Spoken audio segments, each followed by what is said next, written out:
शादी की पहली रात जब उसने अपने शौहर का चेहरा देखा तो उसके होश उड़ गए। बारिश की तेज आवाज पूरी हवेली में गूंज रही थी। आयशा अपने नए कमरे के कोने में खामोशी से बैठी थी। उसके हाथ अब तक कांप रहे थे।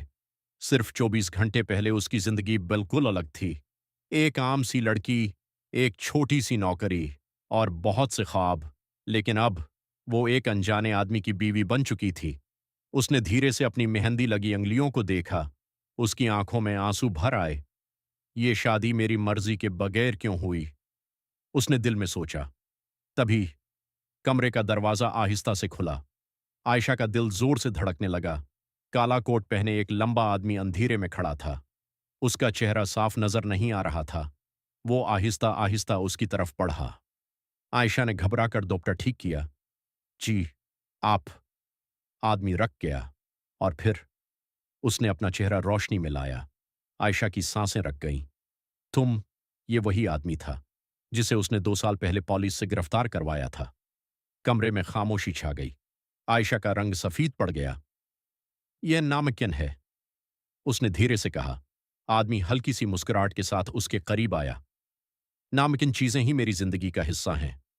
आयशा फौरन पीछे हटी। तुम जेल में थे, आदमी ने अपनी घड़ी उतारते हुए कहा। था, लेकिन अब नहीं। उसकी आवाज में अजीब ठंडक थी। आयशा को पहली बार एहसास हुआ वो बहुत बड़ी मुश्किल में फंस चुकी थी। बारिश और तेज हो गई। अचानक बिजली चमकी और उस एक लम्हे की रोशनी में आयशा ने उस आदमी के हाथ पर खून देखा। ताजा खून। उसकी चीख निकल गई। ये खून किसका है? आदमी ने फौरन अपना हाथ छुपा लिया।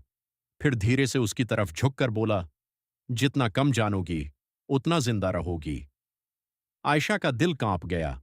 उसने दरवाजे की तरफ भागने की कोशिश की, लेकिन आदमी ने उसका हाथ पकड़ लिया।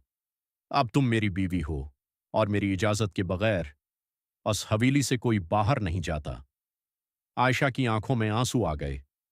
तुम मुझसे क्या चाहते हो? आदमी ने उसकी आंखों में देखते हुए कहा, बदला।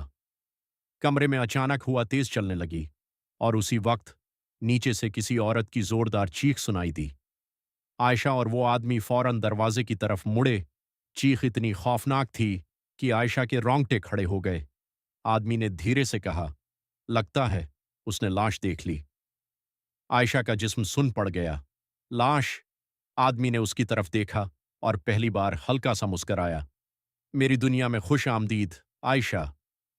अख्तिताम, उस हवेली में आखिर मरा कौन था और आयशा का शौहर असल में क्या छुपा रहा था?